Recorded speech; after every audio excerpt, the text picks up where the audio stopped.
दोपहर के 3 बज रहे थे। एक युवक अपने पिता के पास जाता है और कहता है, पिताजी मैं बगल के गांव जा रहा हूं और शाम तक लौट आऊँगा। अब देखते देखते रात के 9 बज गए थे। उनका बेटा घर नहीं आता है और फिर 9 दिन तक अपने बेटे का इंतज़ार करते हैं और अभी तक उसकी कोई सूचना नहीं मिली थी।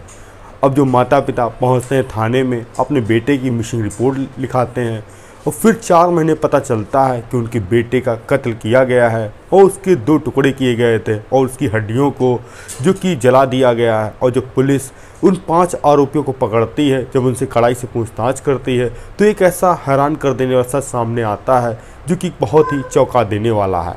आखिर उस युवक का इतने दर्दनाक तरीके से कत्ल क्यों किया गया और ऐसी क्या वजह थी, आप जब जानेंगे तो आप भी हैरान हो जाएंगे। इसीलिए इस कहानी के अंत तक जरूर बने रहें। आप सभी दोस्तों को नमस्कार, मेरा नाम रवि है। मैं आशा उम्मीद करता हूँ आप लोग बहुत अच्छे होंगे। अगर आप हमारे चैनल पर नए हो, सब्सक्राइब, बेल आइकन जरूर दबाएं। ये सच्ची घटना चालू होती है छत्तीसगढ़ का एक ज़िला है जसपुर और उसी के अंतर्गत एक जो थाना है सीतापुर और उसी थाने के पास ही एक गांव है लिचिरमा। यहीं का रहने वाला युवक जिसका नाम अनिरुद्ध दास और वो तारीख थी 20 नवंबर 2024 और दोपहर के 3 बज रहे थे। तभी वह युवक अपने पिता के पास जाता है। कहता, पिताजी जो बगल का गांव है रघुनाथपुर, वहाँ एक दोस्त है, मैं उससे मिलने जा रहा हूँ और बहुत दिन बाद उसका फ़ोन आया है और मैं शाम तक घर आ जाऊँगा। पिता कहते हैं ठीक है। अब बेटा निकलता है अपने घर से उसी दोस्त से मिलने के लिए और रात के तकरीबन 9 बज जाते हैं। अभी उनका बेटा घर नहीं पहुंचा था। अब माता पिता सो जाते हैं, सोचते हैं क्या पता बेटा रात में आ जाए। और दूसरा दिन होता है, बेटा उनका घर नहीं पहुंचा था। तभी उनके माता पिता बगल वाले घर में जाते हैं। कहते हैं मेरा बेटा घर रात में लौट कर नहीं आया है, उसका मोबाइल मिलाइए, देखिए कहाँ है।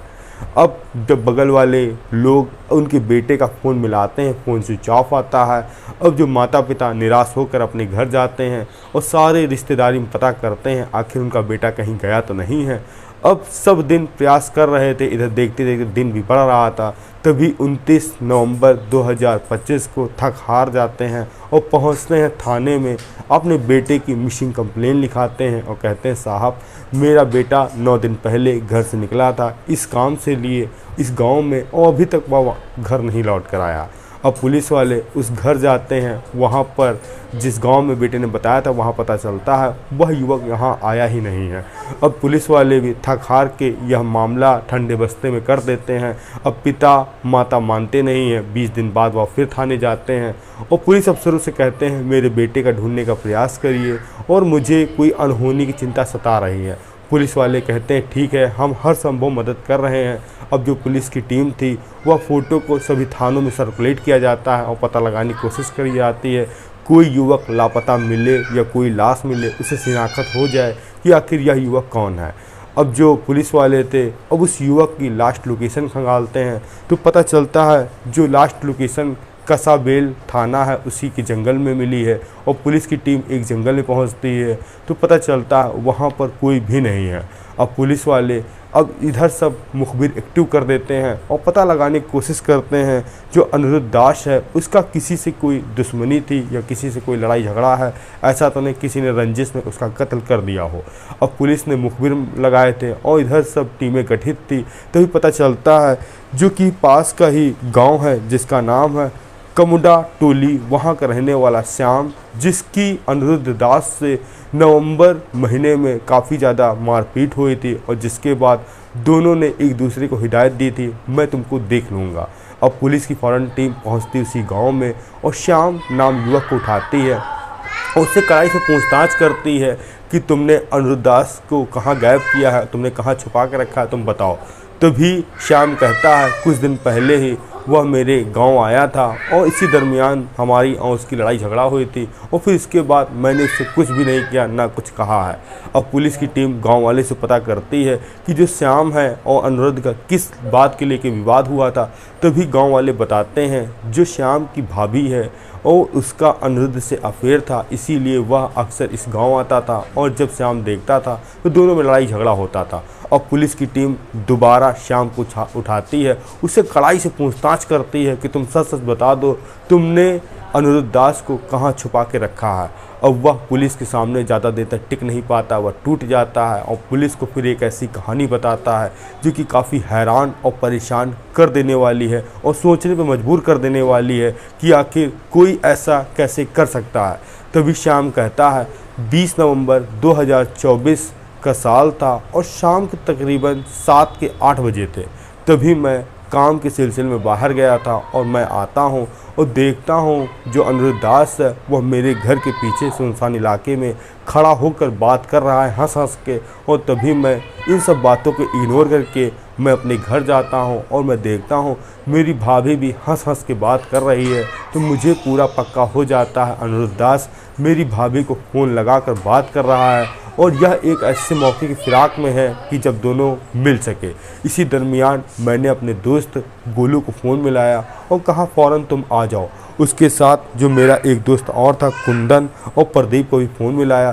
तभी गोलू पहुंचा है और मैं अनिरुद्ध से मारपीट करने लगता हूं। इसी दरमियान जब मेरा दोस्त गोलू आ जाता है तो मैं एक पत्थर उठाता हूं और उसके अनिरुद्ध के चेहरे पे मार देता हूं, जिसके बाद वह बेहोश हो जाता है। और फ़ौरन इसी दरमियान 2 दोस्त मेरे और आ चुके थे और फिर मैं उन दोनों दोस्तों से कहता हूं 5 मिनट को मैं आ रहा हूं कोई चीज़ लेके। तभी मैं अपने घर भाग कर जाता हूं, एक कुल्हाड़ी लेकर आता हूं और अनिरुद्ध का सर धड़ से अलग कर देता हूं।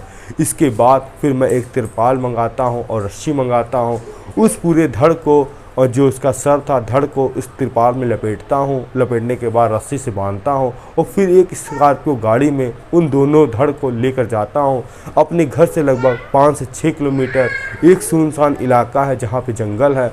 वहाँ से पहले फड़वे से उस धड़ को दफनाता हूँ, उसके 2.5 किलोमीटर दूर फिर उसके सर को भी गाड़ देता हूँ। उसके बाद सभी दोस्त हम लोग चले आते हैं, सोने के लिए चले जाते हैं। और कहीं न कहीं अब हम लोगों को लग रहा था कि हम लोग पकड़े नहीं जाएंगे क्योंकि जो अनिरुद्ध की लाश थी वह हम लोगों ने दफन कर दी थी। इसी दरमियान जो अनिरुद्ध के पिता थे वह थाने में जाते हैं, मिसिंग रिपोर्ट करते हैं और पुलिस पूछते पूछते पहुंच जाती इसी गांव में अनिरुद्ध की तलाश करने के लिए। अब मुझे कहीं ना कहीं शक हो रहा था क्यों ना पुलिस अपने डॉग स्पॉट कुत्तों से उस लाश तक पहुंच जाएगी और जिसके बाद वह पकड़ा जाएगा। इसी दरमियान वह 17 जनवरी को पहुंचता उसी जंगल में, उस धड़ को लेकर आता है अपने घर, उसकी हड्डियां अलग करता है और चकनाचूर करता है। इसी दरमियान जो श्याम का पिता था उसका नाम था दिल बंधु, वह देखता है बेटे से पूछता है यह क्या है। तभी श्याम अपने पिता से बताता है जो उसकी भाभी है उसका प्रेमी आए ना आए दिन गांव आता था, उससे बातचीत करता था। यह बात उसको बेकार लगी थी, तभी उसने दोस्त के साथ मिलकर उसका कत्ल कर दिया था और उसी की हड्डियां हैं जिसको वह चकनाचूर करके नदी में बहाना चाहता है। तो इसका साथ उसके पिता ने भी दिया, तो वह नदी में गया, उन हड्डियों को बहा दिया। इसके बाद ही तभी पता चलता है पुलिस को कि कुछ दिन पहले ही श्याम का जो अनिरुद्ध से लड़ाई झगड़ा हुआ था। अब पुलिस ने जैसे इस मामले को सुना वह हैरान हो गई कि एक युवक को इतनी बेरहमी से मारा गया, उसकी हत्या की गई जिसकी कोई कल्पना भी नहीं कर सकती। पुलिस ने इस मामले में 5 गिरफ्तारी की। जो मुख्य आरोपी था जिसका नाम था श्याम, जिसने कुल्हाड़ी से सिर काटा, लाश को गाड़ा, फिर कब्र से निकालकर शव को सिर काटा और फिर उसके टुकड़े किए, चकनाचूर किया, फिर नदी में डाला। और फिर दूसरा आरोपी जिसमें साथ दिया कुंदन, और तीसरा आरोपी था गोलू राज, और चौथा था प्रदीप, और 5वां था जो उस आरोपी का पिता था दिल बंधु। पुलिस ने सभी को पकड़कर जेल भेज दिया है और सभी के खिलाफ संगीन धाराओं में केस दर्ज किया है। जैसे ही इस बारे में पूरे गांव में फैलती है बात कि एक युवक ने अपने भाभी के प्रेमी को इस तरह मौत के घाट उतारा, जो कि काफ़ी हैरान करने वाला है। और पुलिस ने 4 महीने बाद इस जब कत्ल का खुलासा किया तो बहुत जो पिता था मृतक का उसको बहुत ही भरोसा हो गया कि आखिर जो कातिल जिनके बेटे को किया है वह इस समय सलाखों के पीछे हैं। आप भी इस कहानी के माध्यम से कुछ भी कहना चाहते हैं कह सकते हैं। मिलते हैं नई कहानी नई सुराग के साथ। जय हिंद, जय भारत।